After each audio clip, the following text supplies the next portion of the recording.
finally about China Index. Right? So this conference is mainly hosted by Doublethink Lab. So Doublethink Lab is the organization that try to archive the Chinese data, try to trace the disinformation from China, and try to analyze of them. And also we look into how victims, how people are so affected by Chinese disinformation. And right now we're having this kind of meeting to really look into the Chinese influence all over the world. And China in the World is this one, the global network of all the stakeholders studying PRC influence. So it's like very brief introduction. And as you may know, this is our 5th CITW summit. Our first one is in 2019 in Taipei. And last year we got the CITW in Berlin. And during the pandemic, we hosted online, which is, I think is still like quite vivid. Because we have like a platform for everyone to join. So this time we have the 5th one and back to Taipei. And I know next year we're moving to, oh, should I say that? No, I should say that in the closing remark, right? So this is our 5th CITW summit. And then, in 2019, for the first one, we only have 11 sessions. But this year we got 85, so it's quite expansion. And also, at the very beginning, we only focus on information operation, influence operation. But right now, you see the topics that we covered includes the, diplomacy, technology, united front work, etc. So we try to, address more and more areas of all this PRC research. Touching on multiple disciplines, areas of expertise. And then we try to, it's not just an academic stuff. So for us, it's try to include more people in the front line, including journalists, human rights defender, and try to make sure that we work as an international hub to have some cross-regional dialogues here. And then you could see here that, I'll skip to this one, we have people from think tank, from civil society, INGO, definitely our founder, media, academic, government sector, activists, and private sector. So that's how we see this conference is going, because we really want to include more experts in this area. And as you may see here, at the very beginning is, I think it's the purple circle. So we try to include Chinese experts all over the world. And at the very beginning in 2019, we only have 40 participants. But right now, by today, we got 300. So last thing I want to introduce about our CITW is our community fund. I think this is the second time or the third time, right? The second time. So we have this seed funding. So we really want to make sure that, because all around the world there are so many NGO, civil society groups. We really want to do some work about Chinese influence operation, but lack of resources. So we try to have this seed fundings and try to, I'm asking everyone to apply for that. So make sure that all over the world we have enough resources to study this Chinese influence operation. So let me delve into this. The main product of this CITW meeting is the China Index. So we try to measure the Chinese influence operation all over the world and have a ranking for that. And as you may know, it might be a little boring when I introduce all this methodology. So we make a video, try to introduce how we measure the Chinese influence. So let me show it real quick, 3 minutes here. Doublethink Lab and partners in the China in the World network have set out to build the China Index, the first interactive tool that measures PRC influence all over the world. So how does the China Index work? The index draws together observations of PRC influence from a collaborative network of hundreds of experts in the countries we cover. The China Index is built from 99 indicators. Each one corresponds to a concrete phenomenon of PRC influence that our experts must prove to exist with factual evidence. Here's an example indicator. In my country, journalists, media organizations, or online influencers have attended all expenses paid media tours in the PRC. Indicators are written to capture a particular piece of China's global influence playbook, and together, they provide a comprehensive picture of how the PRC influences foreign countries. If our data collectors want to answer yes to an indicator, they have to prove it with some kind of documentary evidence. So how do we collect the data? We first choose researchers or journalists focused on PRC influence in a given geographical region to be regional partners for the project. Regional partners then recruit local experts from academia, civil society, or media who focus on each index country to respond to the indicators. The job of local experts is to locate documentary evidence, like news articles, legal documents, or interviews that can be used to answer our indicators yes or no. Without documentary evidence, we won't include that into the index. For some indicators, we ask local experts to assess the significance or scale of influence. Let's take an example. When responding to an indicator regarding Confucius Institutes, a local expert in a small country might see Confucius Institutes at 5 major universities and give a score of 4, whereas an expert in a very large country might observe institutes at less than 5 prominent universities and give a score of 1. In this way, experts can give a standardized graded response from 0 to 4 to assess scale and significance. All indicator responses must be reviewed by at least 1 additional local expert for accuracy. Regional partners then send these responses to Doublethink Lab for integration into the China Index. We normalize these raw scores to determine the world and regional rankings that give you a picture of how China's influence varies across countries. Each year, the index will be renewed to track how PRC influence changes over time. With all our data online, from our raw scores to evidence on thousands of cases of PRC influence, the China Index is your resource to conduct influence research or advocate for more sustainable relations with China. Visit the China Index website today to find out more.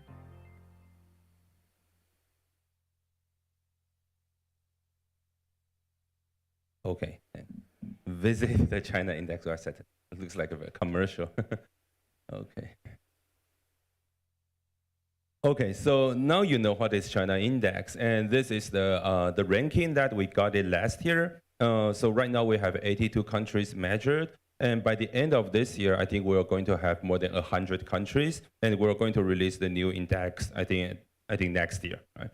So as you saw in the media, we have lots of like regional partners, and really thanks to all these regional partners, because without all these efforts, we cannot really, have this product, and we have more than 200 contributors to this project this year.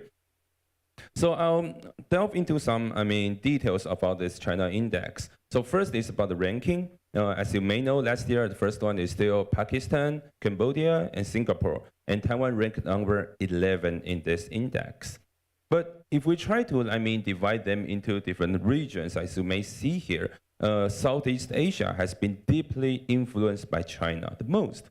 And I think in the bottom of this graph, you could see like Europe is not that influenced by China, but Germany works as an outlier. It looks like Germany is like, one of the Southeast countries over there. So, but you could see here, among North America, Central America, also maybe like in North Africa, it's very hard to distinguish whether which region has been influenced more, by China. So instead of, using region or like geopolitics as a divider to determine which country or which region, has been influenced by China, we use another divider to determine which country has been more vulnerable than the other. So all these 99 indicators that they introduced in this video has been divided by 3 different types of questions. So first is exposure, second is pressure, the last one is effect.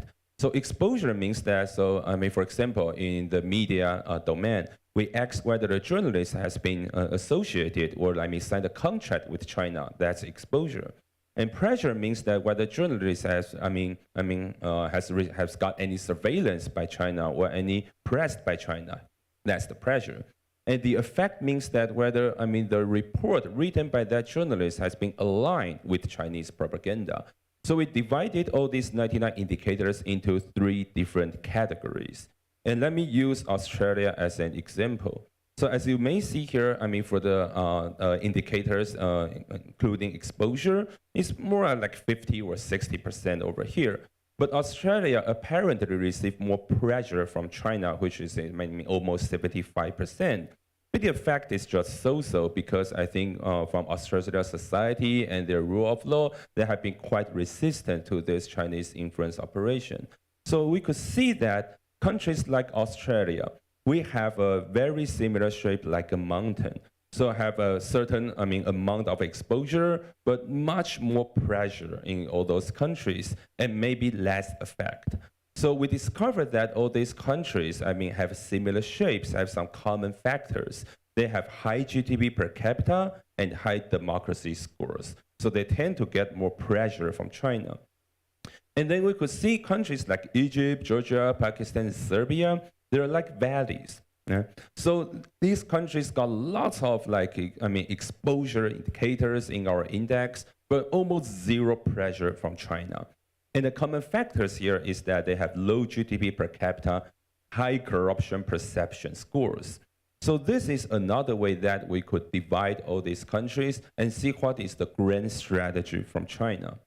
So all this analysis and data has been presented to also to USCC this year by me. You could see this is not a it's not very good looking photo here. Certainly not approved by me, but yeah, this is the data we're using. And then so I'll skip that one real quick. And then last year when we talk about whether PRC pressure work, according to our preliminary finding, as you could see on the left, it seems that there's no correlation between pressure and the effect.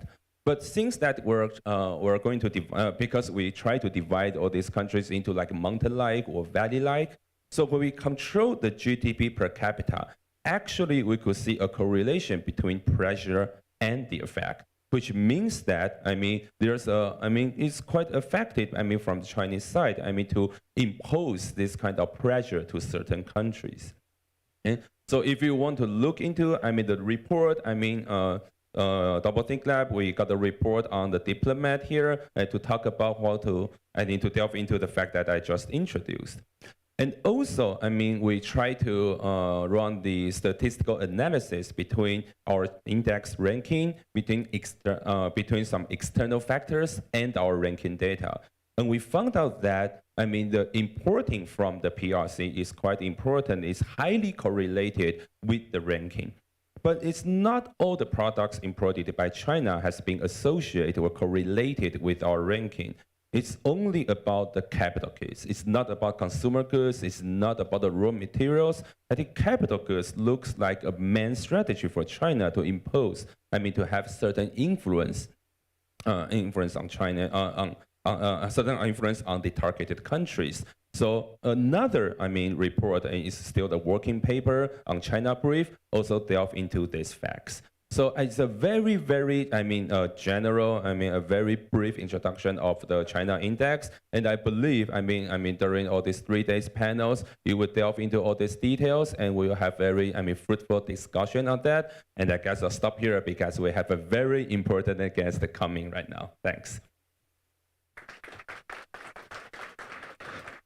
Thanks, Puma, and I think most of you probably know that Puma also been nominated for legislator of the DDP. So he's a guarantee of the MP next year. So he will be joining the parliament, and he will also stepping down our chairperson after serving for 4 years.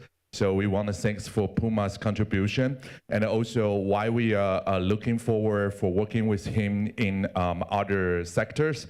We will also strategy our policy for conflict of interest and other. And I also want to introduce you our new chairperson, Dr. Lennon Chen. And he is a professor in Deakin University based in Australia. And I'm looking forward for more chance to introduce him to you in the next few days. So next, I want to introduce our Minister of the Foreign Affairs, Dr. Joseph Wu. Let's welcome Joseph. Thank you.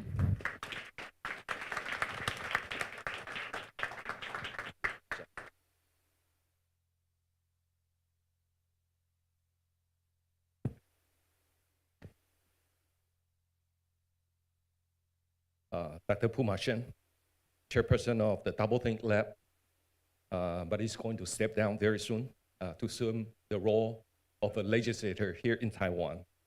And I know the political system here in Taiwan is that the legislative end and executive end are opposing each other. And I would hate the fact that he would be interpolating me in the parliament. With his sharp mind and ability to articulate, I think I'm going to have a tough time if I have to face him. And we also have Mr. Wu Mingshen.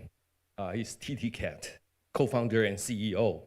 Honorable members of IPAC, distinguished guests, ladies and gentlemen, good morning.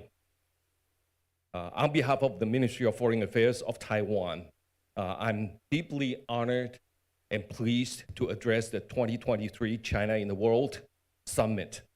I thank the Doublethink Lab for inviting me to join you today as we work to defend and bolster democracy around the globe. And it is particularly important for the Ministry of Foreign Affairs, as the report indicated earlier by Puma. A lot of their studies is on the influence operation by China, especially in the diplomatic world, including wolf warrior diplomacy. And that is something that the Ministry of Foreign Affairs has been encountering on the international stage.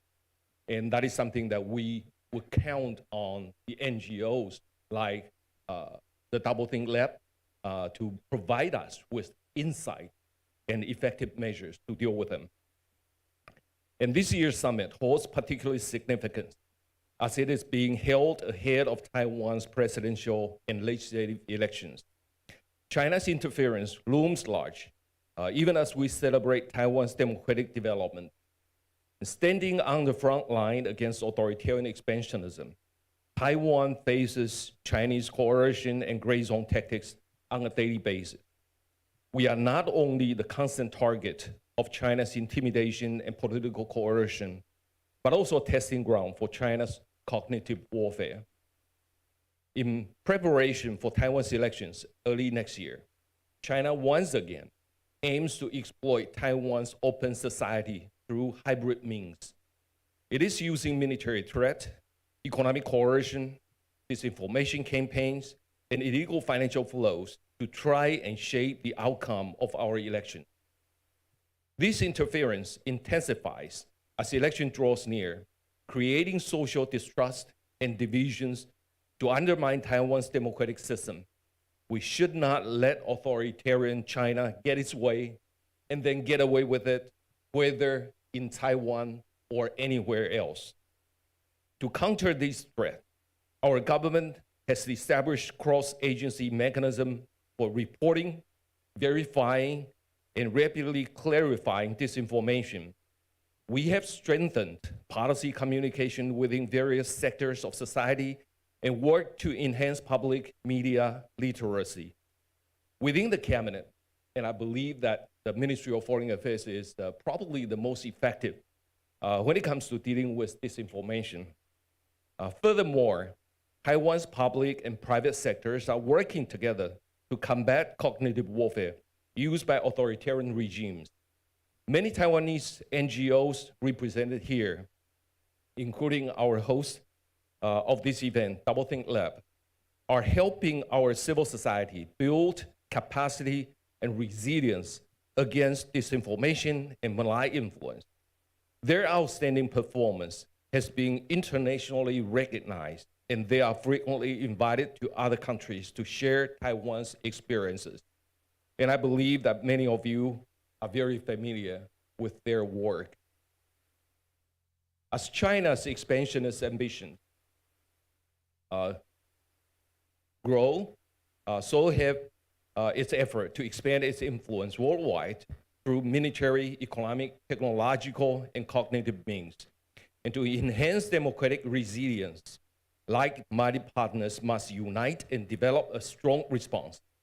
These include raising awareness about the nature and extent of China's malign influence on Taiwan in the democratic world and within international organizations.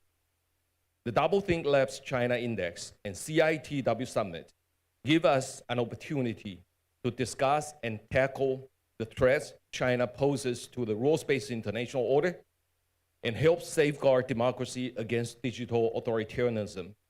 Moreover, the CITW network facilitates year-round international collaboration among activists, researchers, and technology communities, contributing to a stronger democratic alliance, not only by enriching our toolbox can we prevent democracy from gradually being discredited, eroded, and divided.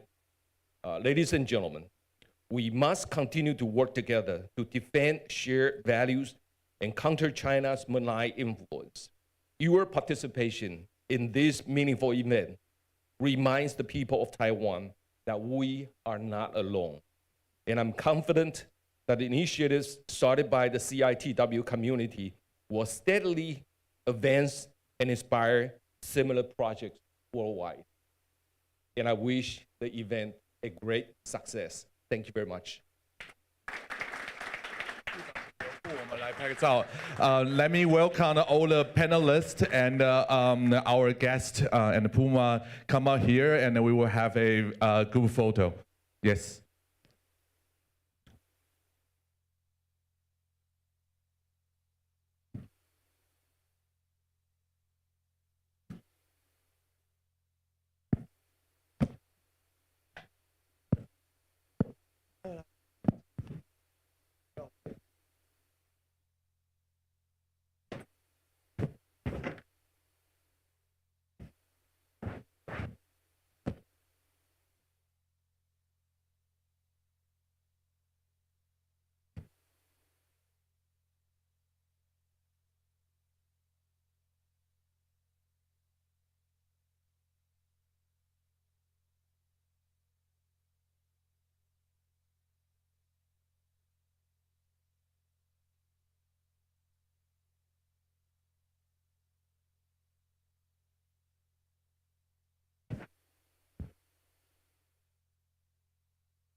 Thanks, Minister, again. And I also want to thank MOFA for their support to a lot of the participants' visa and also the alcohol of the reception tonight. So, yes, there's a all you can drink tonight. Don't miss it.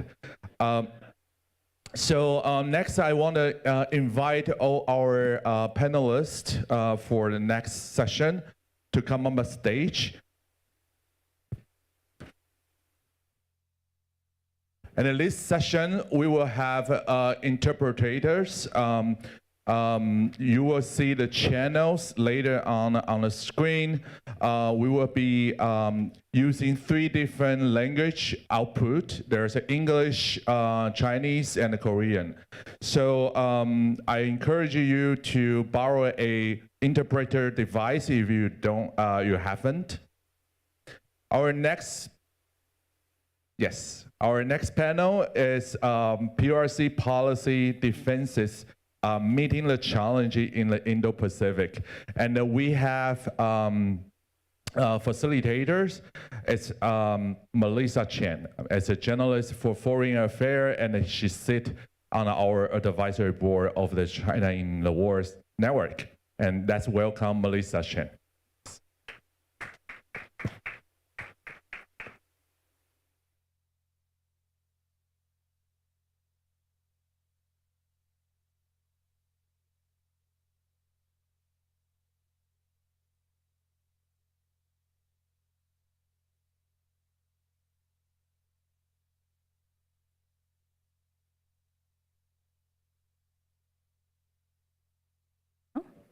One, two, there we go. Welcome, everyone. Thank you very much for joining us this morning, and welcome to our panelists. My name is Melissa Chan, and over the next hour, we will be having a discussion on the PRC Policy Defenses, meeting the challenge in the Indo-Pacific. Joining me are Shiori Kano, former legislator in Japan and current Japan director of the Inter-Parliamentary Alliance on China. We have Representative Adrian Amatong of the Philippines. We have Representative Ji Seong-ho from South Korea. And of course, we also have Po-Yu Tseng of Taiwan, who is also running as a legislator for the DPP. So thank you all. I just want to double check that everyone's translation is working. It's Representative Ji, if you can hear. Excellent, excellent. So I'm just going to start by asking each of the panelists a question to kick things off, and I'm going to start with Ms. Teng, or Po-Yu, if you don't mind, which is, how is Taiwan meeting the challenge in the Indo-Pacific, and what more would you like to see done? Yes, please pass her one of the mics.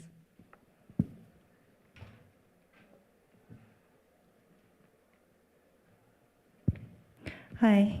Hi, everyone. This is Po-Yu Tseng. So I'm the former deputy CEO of Doublethink Lab. I'm also running for the legislator election right now in Taiwan. It's nice to see a lot of old friends here in China in the World Summit. Thank you, Melissa, for asking me this question. I would like to address that right now in Taiwan, we do have a strong alliance of civil society organizations facing PRC challenges and malign influence operations right now. It's not only civil society organizations, we do have a strong fact-check network, and we also have organizations like Doublethink Lab and other media literacy organizations in Taiwan.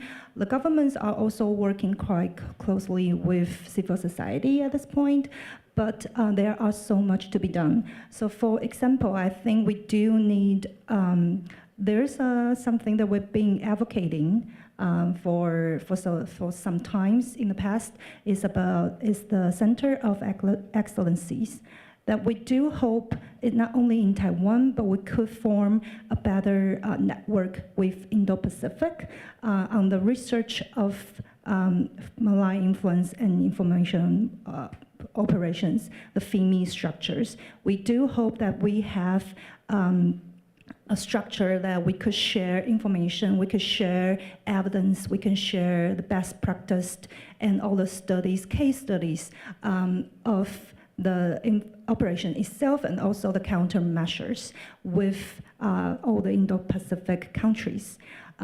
There are so many cases that we see. All those malign intentions is not only directed to Taiwan or certain countries, but we can see how they are influence each others with like migrant workers, with all the Chinese exchange students, overseas students, and also overseas communities.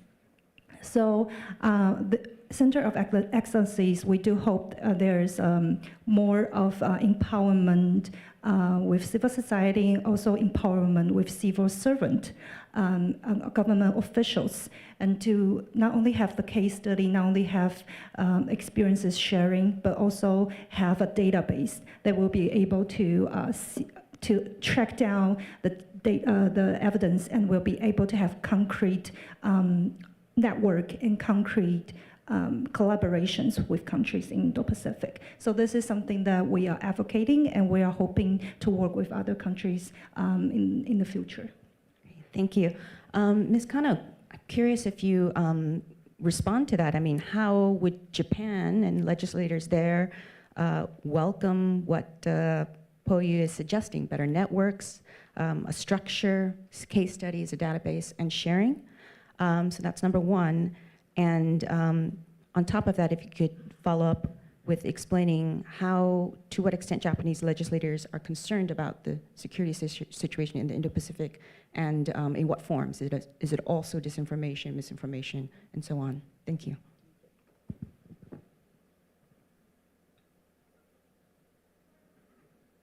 Thank you for asking me. Is it working? Okay. Thank you for asking me, Melissa. My name is Shiori Kanno. I was a former member of the House of Representatives in Japan, and now I'm a human rights lawyer, and I'm here as a IPAC Japan officer. And the question about the Indo-Pacific security, thank you for stating in that, Mr. Poyu. You know, we are very caring about the situation in the East and South China Sea, including the situation around Taiwan Strait, which impact regional stability. It's vital for nations to work together to address these challenges. So, as you know, China has unilaterally increased tensions across the Taiwan Strait. So in Japan, there is a growing awareness that crisis in Taiwan is a crisis in Japan. So, but on the other hand, Japanese cooperation with Korea or with the Philippines, with ASEAN, or with Australia or New Zealand, and with many others is being increasingly strengthened in order to protect the free and open Indo-Pacific, including the region in now on question. So in particular, I think in Japan, there is a fully shared sense of urgency to not allow the status quo to be changed by force and coercion in the South China Sea and the East China Sea. So it is so important that like-minded countries that share these serious concerns broaden and deepen their economic, diplomatic, and military partnerships. So I have to point out two things. I think to lead to success, to realize the open and free Indo-Pacific, it is important to not to push the countries around this region, but Japan is willing to take a role to coordinate these regions. And one thing is we should highlight the rule of law and the free from force. I know it's not little values we must share, but in this timing, we have to share these two concepts, rule of law and the free from force.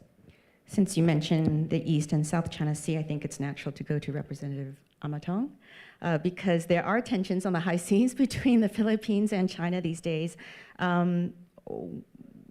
Where does Taiwan fit into this equation, if at all, in the discussions in the legislature in the Philippines concerning the Indo-Pacific security?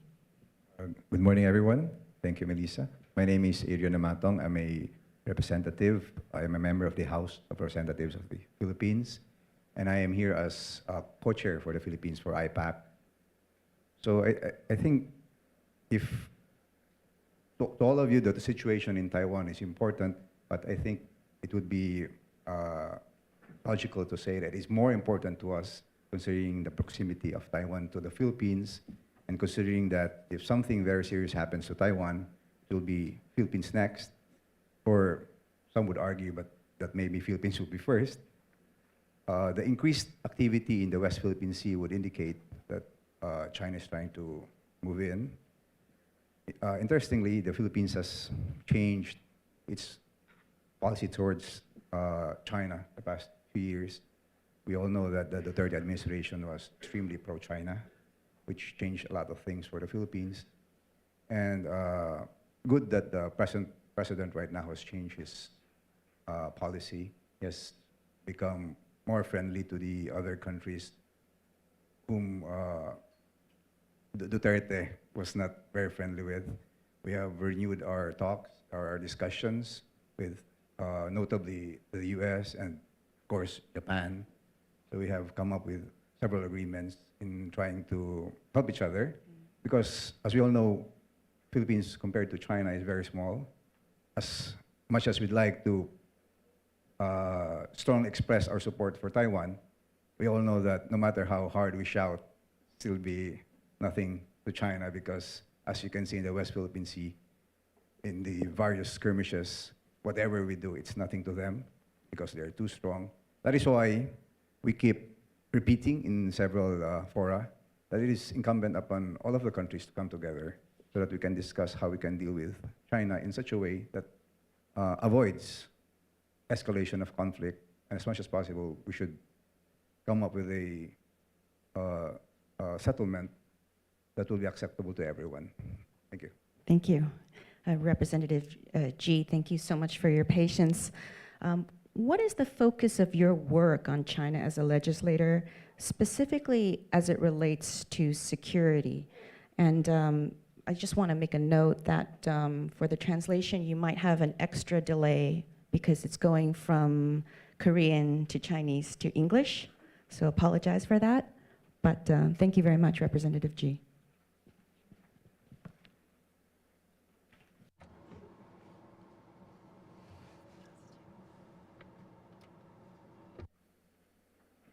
예, 대한민국 국회의원 지성호입니다.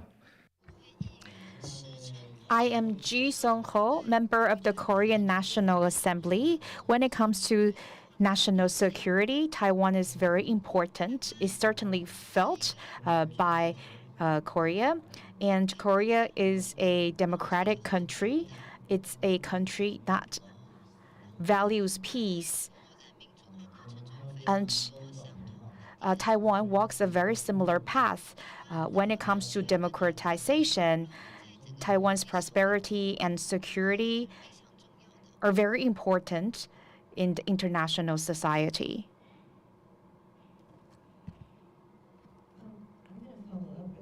Representative G, you were born in North Korea, so you've survived and lived in one of the toughest authoritarian countries in the world. China is different. It's a different authoritarian system.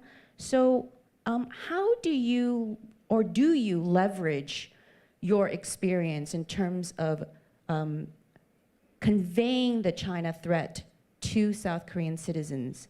And when you do that, do they respond to your message?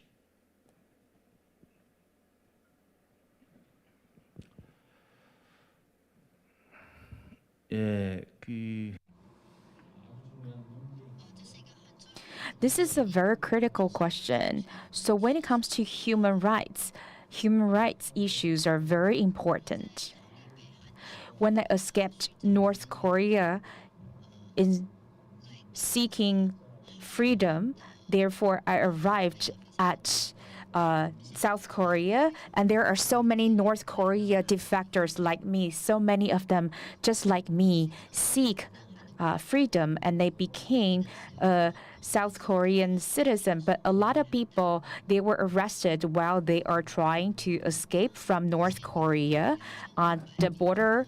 And then we have around 2,600 North Korea defectors are detained and arrested in China on their escape route. So if we want to talk about similarities between North Korea and China, they trump on human rights, and they are both humanitarian regimes. And then China is now planning to send back all these North Korean defectors they have arrested to North Korea. And even the China government know very clear they are actually refugee seekers. They still plan to send them back. So actually, sitting on the National Security Council of United Nations, China as one member, and our South Korean citizens are actually witnessing and observing the current situation.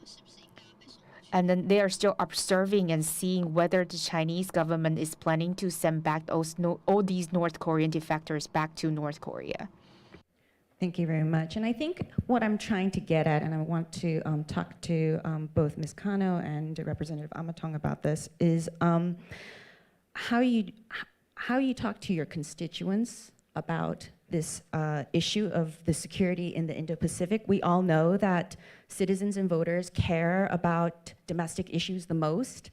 How do you make anyone care about Indo-Pacific security, things like disinformation, misinformation, and Taiwan, right? So maybe I'll go to Representative Amatong first, actually. Of course, everyone knows that the situation is very important to everyone, especially in the Philippines. But we must also understand that the common people may be more aware with the problems with food on the table and other things. That is why we as legislators, we try to awaken the consciousness of the people as far as the security concerns are security is concerned. But we must understand that we are having a difficulty in having the people involved in the discussion. Although legislators amongst ourselves, we discuss the risks and the possible things that we need to do.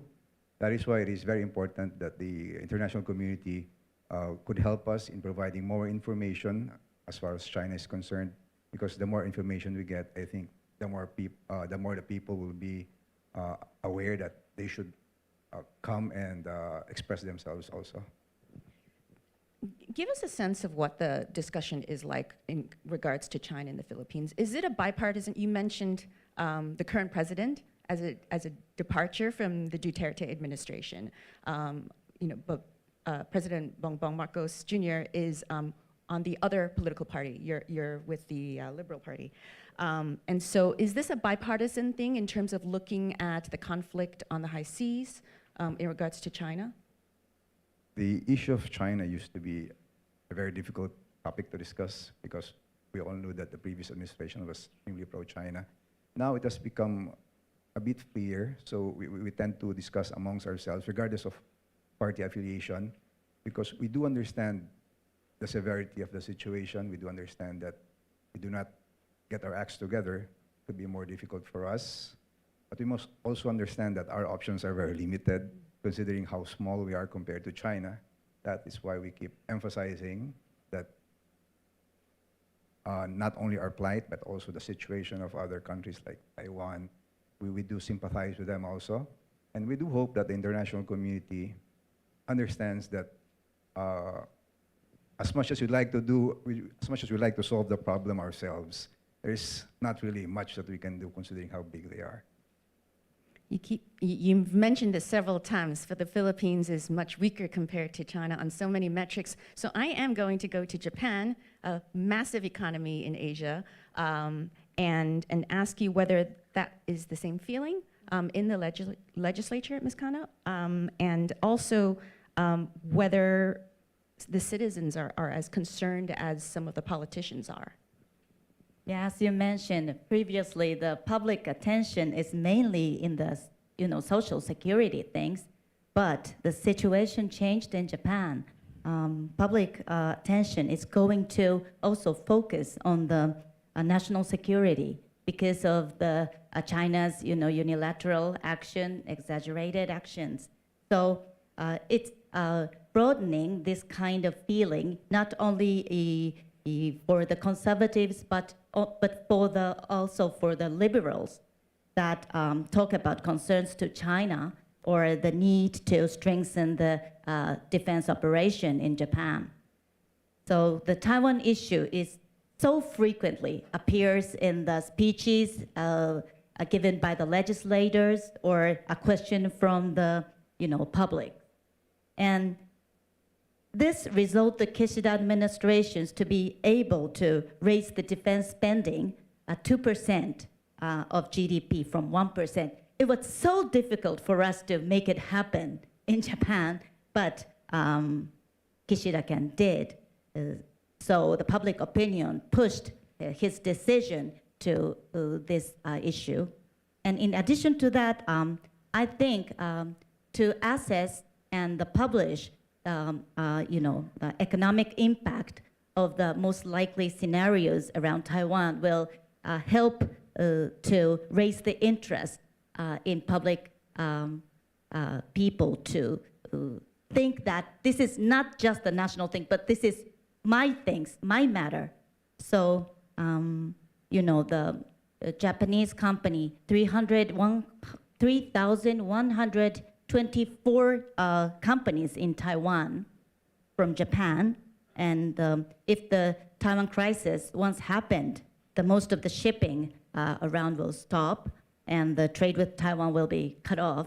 So Japanese people know how it will be a so crucial influence to the Japanese people. But I think it's the one way, good idea to assess the economic impact concretely. Great, we'll get back to that, but for now I want to go to Po Yi because you tell us, but my impression is that voters care about domestic issues in Taiwan as well, and it tends to be preeminent in their minds. So when you are out there speaking to citizens and voters, how do you, to what extent are you talking about the national security issue, and what kind of response are you getting? That's a very good question.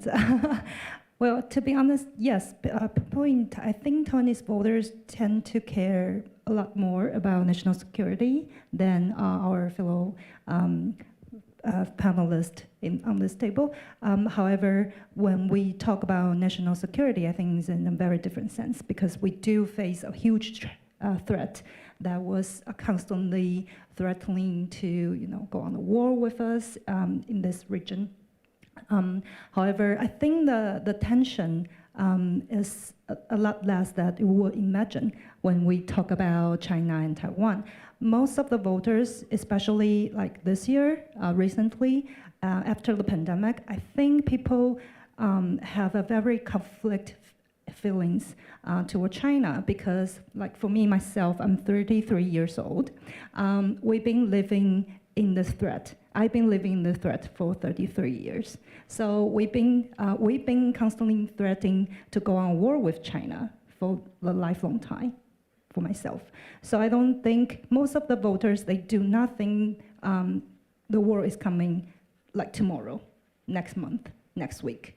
They do not think of this when we talk about national security, but there definitely is deep fear that in all of the voters that if there's a trigger, we might go on war. And there's a constantly debate about how do we face China? How do we work with Japan? How do we work with United States? How do we work with the region to defend ourselves? Will this be a trigger to go on a war? Will this be something that's going to threaten this national security? So there is a constant debate, and it's a huge debate, especially in the election years, like this year. So yes, I do think that the fear and the risk is a lot different than Philippines and Japan and Korea. But I also feel like, I also do believe that people, the voters in Taiwan, tend to think that if there's solidarity network, that we feel like we're included, and there's a much more of sense of safety in this region that will help Taiwan's voters a lot to be willing to speak out and be willing to face the threat with our neighbor countries. Thank you. Representative G, going back to your work in regards to North Korea. In South Korea, most people think the big threat is North Korea. They're not, China is secondary as a threat. So how do you, in fact, there's a lot of trade that South Korea does with China, and there's an argument in your country that this should continue. It's been very beneficial in many ways to South Korea. So can you talk a little bit about that in your conversations publicly, again, with citizens, but also with your fellow legislators, where the primary focus and energy when it comes to military deterrence is really concerned about North Korea, and it doesn't really think about, Seoul really thinks, I shouldn't say doesn't, but it's secondary in regards to China. Thank you.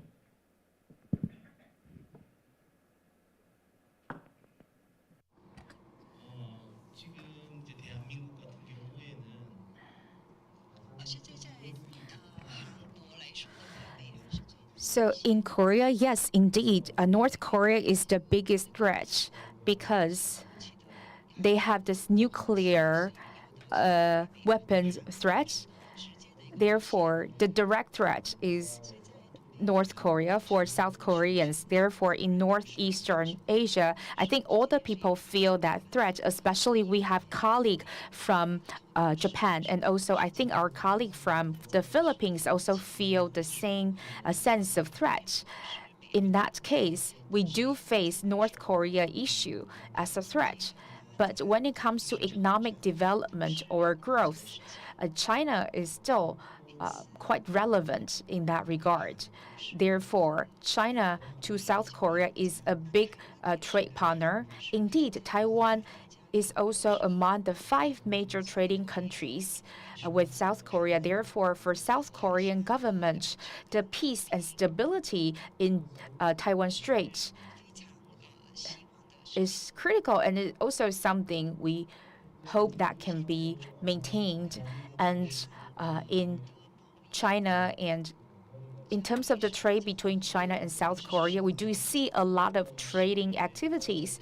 Actually, in recent years, we actually see a more higher number in trade deficit because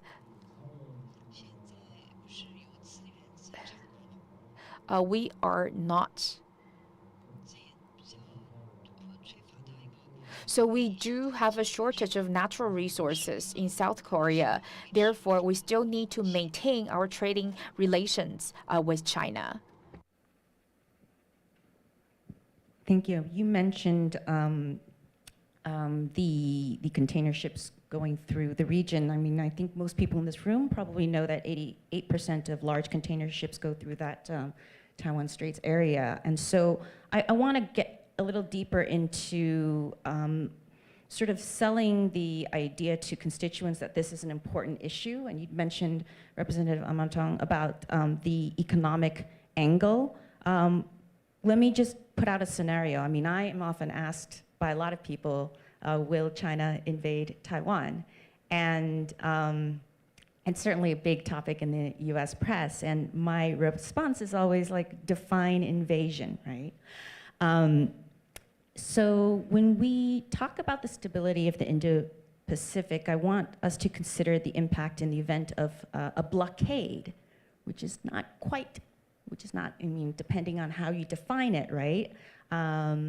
Not really an invasion, but the economic impact of that would be devastating for the Indo-Pacific.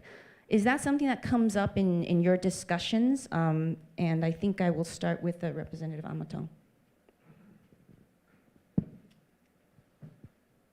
Sadly, it doesn't really come up in discussions, although some in the academia may actually talk about it. But in common discussions, we don't get to that topic because most of the topics are concerning security issues. So I'd like to see an increase in discussion of the topic. And we believe, IPAC, we do believe that there is a need to increase the discussion.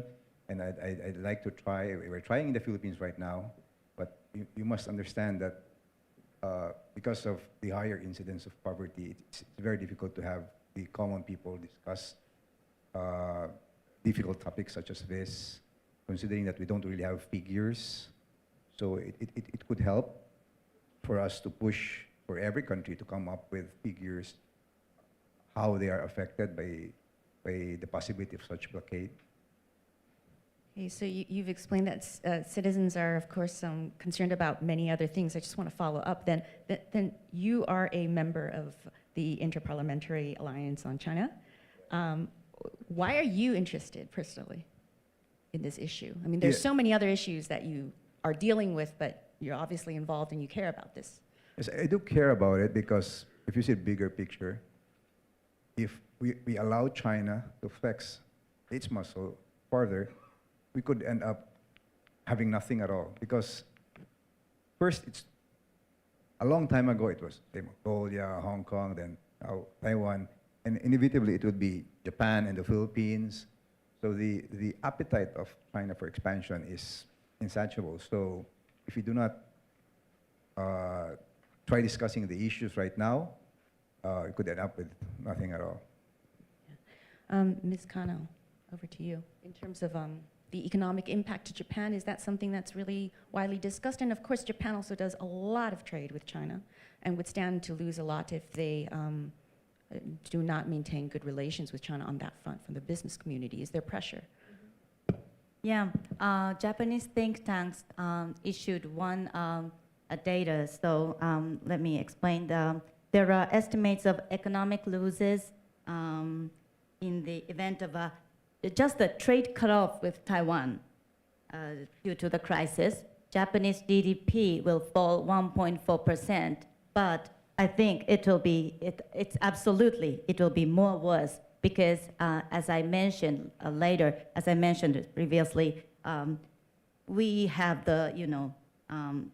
so much influence and in those 3,124 companies in Taiwan, and most of the shipping around will stop. And these kind of, the assessment will be the power to push the government to do assessment. I know it's difficult for the government to assess the concrete, amount of economic losses, but the think tank's effort will cover for that. Po Yu, if you can comment on the economic impact for Taiwan for people who don't know too much about the potential impact of a blockade. And also just for people who are not Taiwanese, tuning in, to give them a sense of to what extent this is even a concern among the regular population. Do you mean like among the Taiwanese people? Yeah. Whether they think about the threat, they talk about the invasion, but then there's also the possibility of a blockade. Are these like varying levels of threat levels discussed? I think it's not, for the economic angles of the threat of China, I think it's a long-going, it's a part of the threat that's been happening for the past 33 years of my life with China and Taiwan. So they've been always with, for example, when Nancy Pelosi, Miss Pelosi comes to Taiwan, there's also announcement of some economic, China have announced that they're going to stop import some Taiwanese goods, especially I think it's fruits or some sort to China, and they will announce that how many losses from Taiwanese economic angles. So this been happening for a very long time, and people do, especially for the voters, and especially for the small business and architecture sections in Taiwan, being worried about this. But I have to say, for the past 8 years, we've been trying to have a more diversity of in the economic sections to decrease the risk with the challenges of the blockage of economic from China, if any of a threat will happen in this region, because we do feel the tension is higher and higher. We've been trying to do, the government been trying to do this kind of different trade partners in the region with the United States, with Canada, also with Japan and Philippines. And we're trying to go to more of the Southeast Asia part to be as economic partners in this. So there are, of course, fears, but with the economic in China right now is not very good, especially after pandemic. I think the fear does not increase anymore than before. This is my personal observations, especially for this year. We do, I think the voters are more concerned of the domestic economic rather than the blockage of the China at this point. Representative G, I just asked Representative Amatong why he cares about this issue of China and why he's even a participant of IPAC, the Inter-Parliamentary Alliance on China. I wonder if you can share your thoughts on why you are engaged with this inter-parliamentary group and why you think it's important.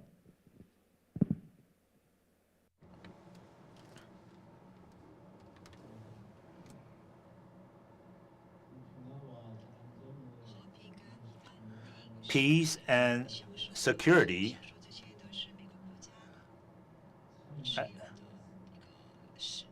I think to provide peace and security to its people is the mission of every country.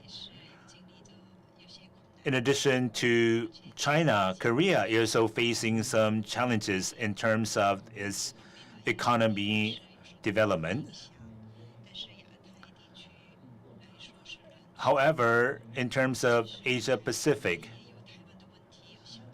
we also have issues of Xinjiang, Hong Kong, Taiwan, and also human rights issues in North Korea. All these issues are closely related. So as a member of the democratic country, I believe I have the responsibility to participate in this alliance.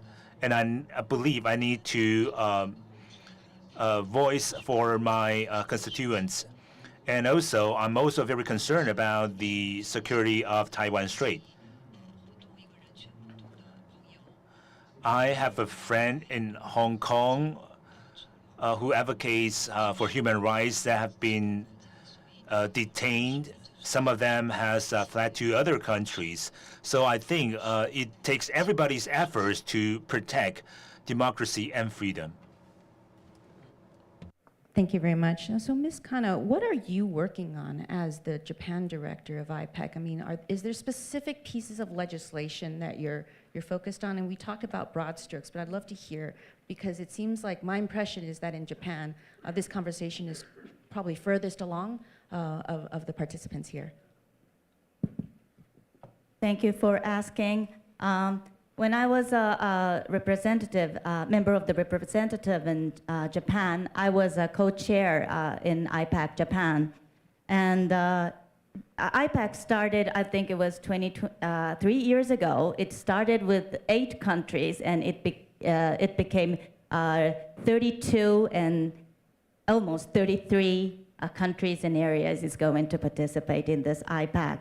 So I have to explain about the JPAC thing. JPAC is the IPAC's domestic counterpart in Japan legislators, and with over 80 legislators. So having the counterpart in our internal legislators group, I think the JPAC has the effect of making the linkage made by IPAC to the domestic policy. And in addition, this JPAC is having all major political parties participants. So IPAC's awareness of issues can be shared smoothly with the various political parties in Japan. So I think this kind of system is, I hope the similar initiative of such a counterpart will spread to other countries. It will very strengthen the,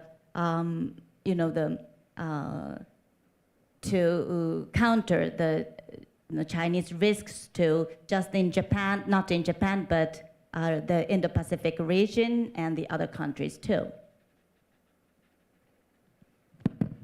Thank you very much. I actually want to take a step back because I was just thinking about this whole discussion this morning, including with the foreign minister's speech, Foreign Minister Wu. Have any of you been accused of being hawkish when it comes to China? And when people say that, what is your response? Because I think somebody listening to the conversation this morning might feel like, wow, this room is filled with hawks. And that might be a fair assessment or not. I'd be curious. So maybe just go down the line. I'll start with Representative Amatong, put you on the spot. Well, we try to talk about China in a very neutral way because we try to present facts so that people will be guided accordingly. And we are very thankful to the International Committee, especially IPAC, for providing information coming from other countries regarding China. But while we do understand the urge to talk about it, we don't really push too much so that people will not think that we're pushing too hard about the topics of China. But we understand that the effect of what China is doing, not just in the Philippines, but in other countries, greatly affects us, considering that the more they become out of control, it will be more difficult for us. I kept mentioning earlier the comparison of how small we are compared to them, because as much as we'd like to appear tough, talk tough, we all know that we are no match against China.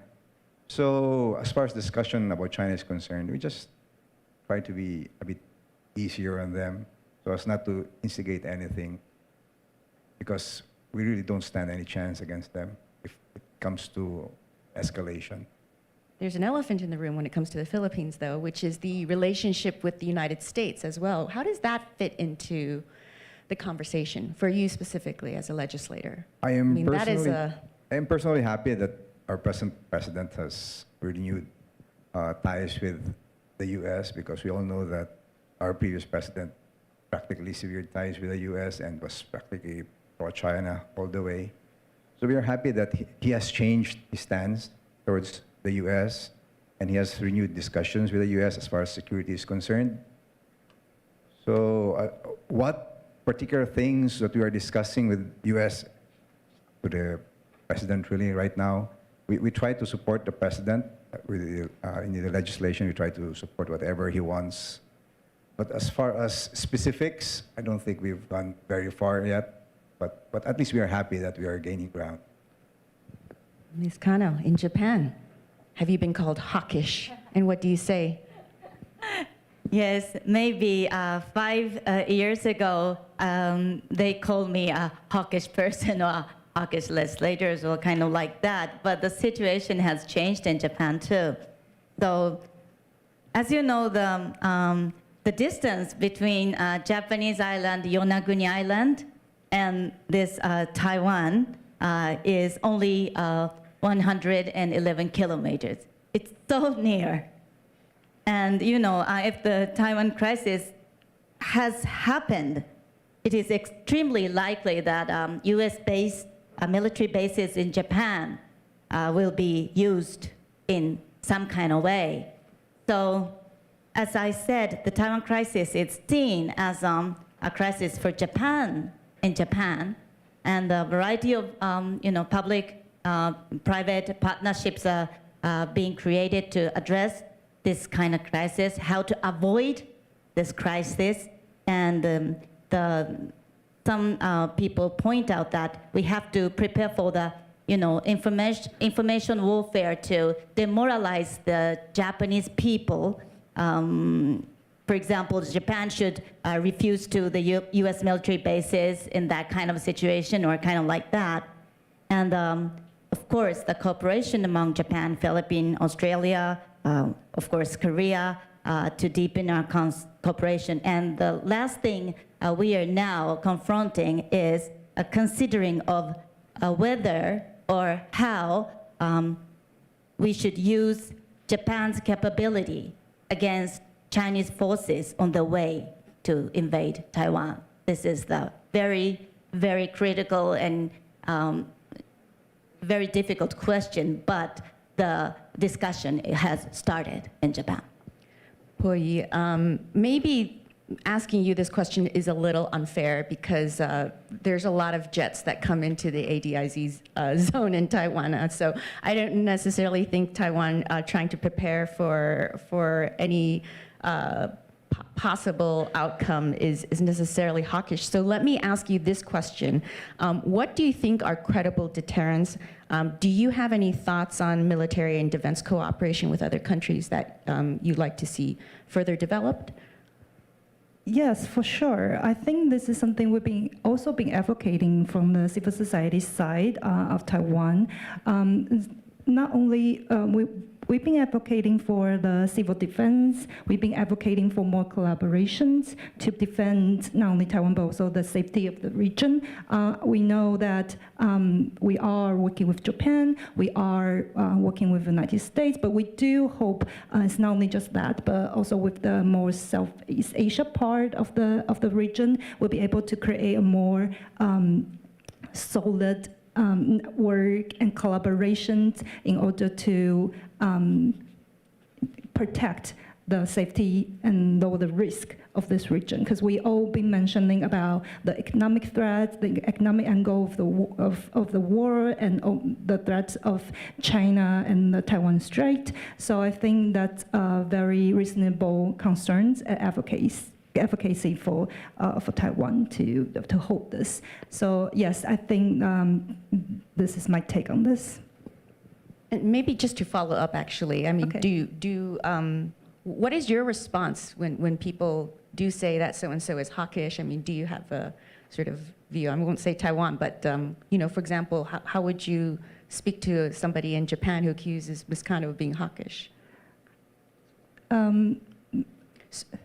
Sorry. I think to raise awareness of why, because I think, well, other than Taiwan, most of the public, most of the ordinary people in Japan might be unaware of how this is a real threat to them as well. So I think to raise the awareness of like being like our fellow friends and partners and be accused of that is to be to their awareness of like why this is a threat to the region. So to address that, this is not only the risk to Taiwan. I've been like repeating myself, but this is not only the risk to Taiwan, this is a risk. And China is not only like economically a risk to the region, all the propaganda, all the misinformation, all the information warfare, all the united front work in all this country, not only this region, but all around the world, they are a real threat to democracy. So it's never too hawkish or never too outspoken to this issue. But to address that, we do need to do more. Thank you. And Representative G, so how does the word hawkish appear in the Korean political context? Are you accused of that? And when you are, what do you say in terms of being hawkish in regards to China?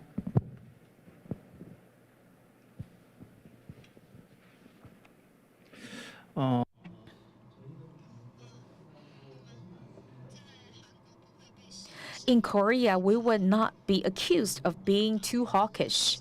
And our government is actually on the right track. On the other hand, the rise of China is something that's unfavored by Korean citizens, especially for this generation of our Korean citizens.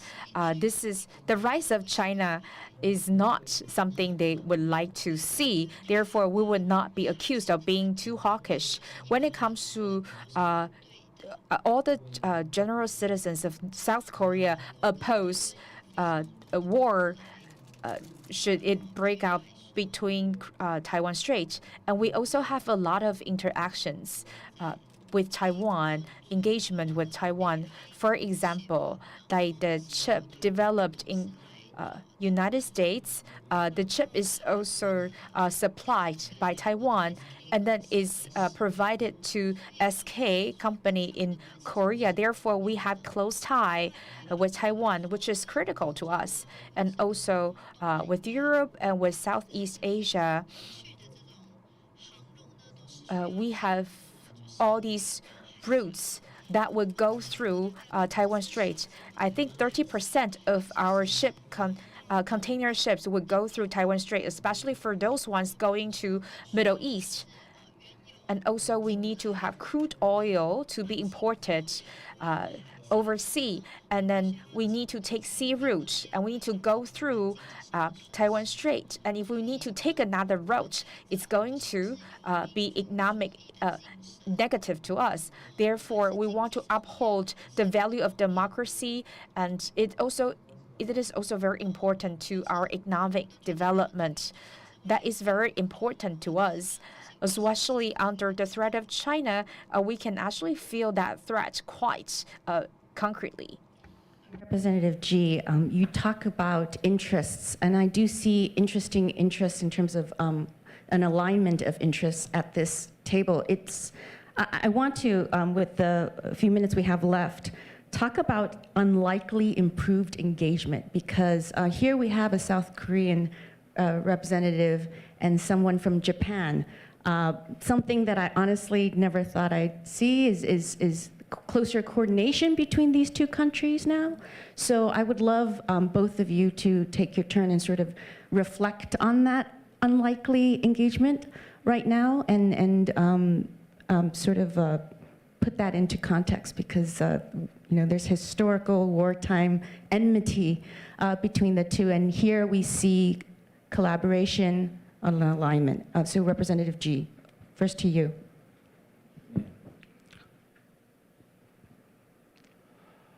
예.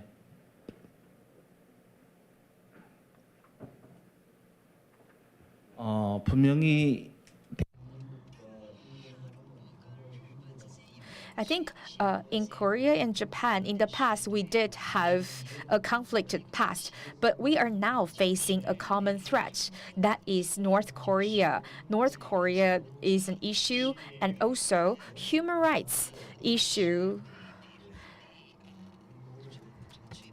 We also have Japanese citizens being kidnapped to North Korea, and South Korea is also facing the threat from North Korea. Therefore, we do share a value of democracy. Therefore, that is our shared future. In order to march toward a shared future, I think in Eastern Asia, to have a good relation between United States, Japan, and South Korea is very important for the stability of this region. Therefore, our president also hope for to have these amicable relationship between South Korea and Japan for the peace and stability and security of Eastern Asia. We need to put behind all those past. So, of course, we are not seeing not yet a consensus, but as a South Korea representative here, of course, I cannot speak on behalf of our entire government, but my presence here I do see is of significance. We are doing this together, and this is helpful to Taiwanese government, and I think PRC government is also observing our collaboration. And we are showing an attitude, attitude of mutual respect, and on that basis, we can jointly work together. Ms. Kano, over to you. So it's a big pleasure to have the Korean member as the colleague in IPAC, because in the first timing, Japan was the only country to counter this toward the Chinese policy.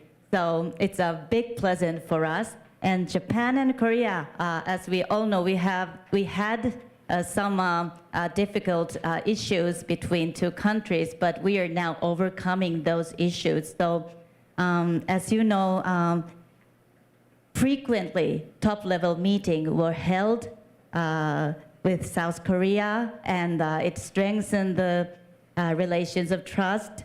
And things happening is a trilateral summit between Japan, Korea, and China. What is being discussed. So it's the very important timing for Japan and Korea to make the bond to how to manage this kind of a trilateral relations. And we must work together to produce results that strengthen universal values such as the rule of law and human rights in this trilateral meeting. It's a very, very hard issues, but Japan and Korea have to manage with each other's bond. And Representative Amatong, same thing. Japan and the Philippines and that meeting are just very unlikely, sort of bilateral. But talk a little bit about that. How is the Philippines, and what is the domestic view in terms of engagement with Japan, for example, in the context of the history? We always had good relations with Japan. And aside from the US, I think Japan has been one of the countries that we have more talks with. and we do understand the severity of the situation, and I think we're in the same shoes, because as far as the importance of the Taiwan issue is concerned, because after Taiwan, as I said earlier, it would be Japan and the Philippines next. So rather than tackle each issue individually, I think it is incumbent upon all of us to discuss all of this as a whole, so that we may come up with solutions as a whole, because individually, we may not have a chance when we have discussions with, bilateral discussions with China, but as a group, we can come up with things that could be acceptable to China, because it is only by working with each other and with all of the nations that we can actually go to the table and discuss things with China. Thank you. And for the last word, I think it's appropriate to go to our Taiwanese panelist. I don't have a question. I'm just going to hand it to you in terms of any final thoughts as you reflect on the discussion we've just had over the past hour. Okay, so yeah, just want to thank all of the panelists for being very concerned about this issue, and also are very willingly to work with Taiwan. I think as a Taiwanese who's working on these issues, and as the threats that been pushing towards for such a long time, it is a very critical timing for us, and for all of the participants who joined here today, to show your support for Taiwan for this issue. And I think it changed a lot for the past couple of years, when for all the public opinions around the world toward China. It has shifted a lot, especially after pandemic. And I think this is a very critical time for all of us, not only just the member of the Congress, not only just civil society, but also all the government, civil servant, all the politicians, all the think tank, to be able to create something solid. And I also am very happy to be able to see Japan and Korea members will be able to join this topics in this region. So I think if we will be able to go past through all this history context, we'll be able to create something very phenomenal here today and in this summit. Thank you. Representative Ji, Po Yu, Ms. Kano, Representative Amatong, thank you so much for joining us today. And thank you to the audience for joining and listening as well. Yeah, and yes, one last thing before you leave, there's housekeeping, and for anyone who is interested particularly media, interested in speaking to any of the panelists, you can coordinate that offstage here to your left. All right, thank you so much. Thanks Melissa Chan, and thanks all the panelists again. And thank you for being here and brought this very important topic with us this morning. Thank you. Thank you.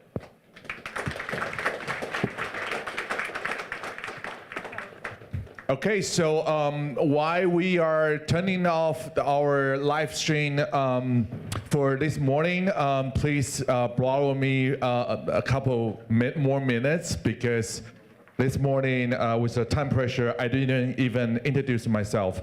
So I will take more time I need and be slow here. I have a lot of a note. Okay, so hi everyone, I'm a TT-Cat. My name is Wu Mingxuan. I'm a co-founder and the CEO of the Doublethink Lab.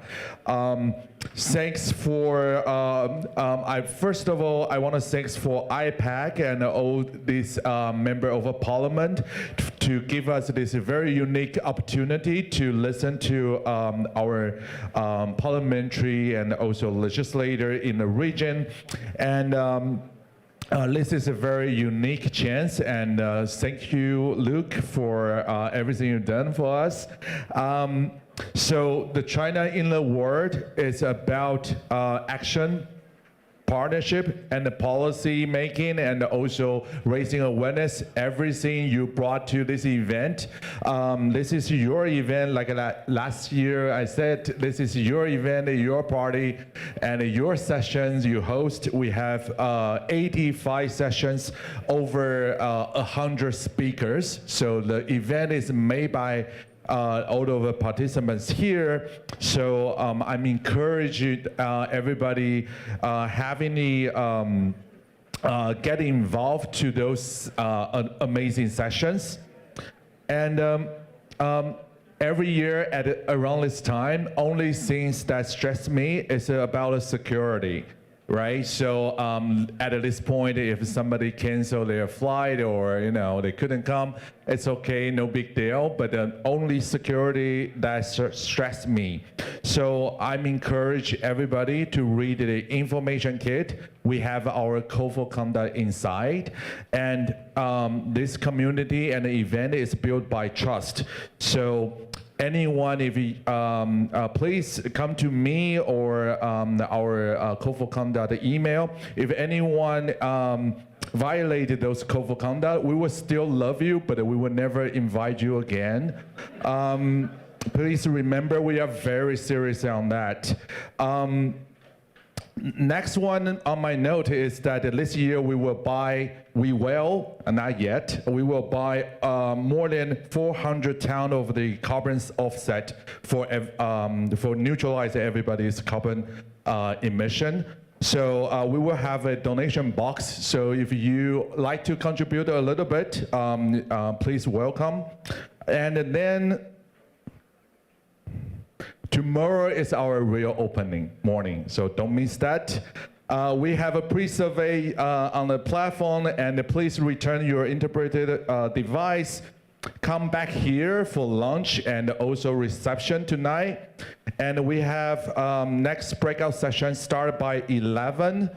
And also this year, we again, we have access now to help us to co-host the digital clinic, digital security clinic with Taiwanese community, digital security communities called CSCS and also Phone Defender. They are on the ninth floor. So if you have any question related to your digital security, your threat model, or you think you've been tapped or your email is weird, you can reach out to them. They will be there for the entire day, and don't make them feel lonely there. Yeah, so that's it. That's all my note, and thank you so much, and welcome and enjoy.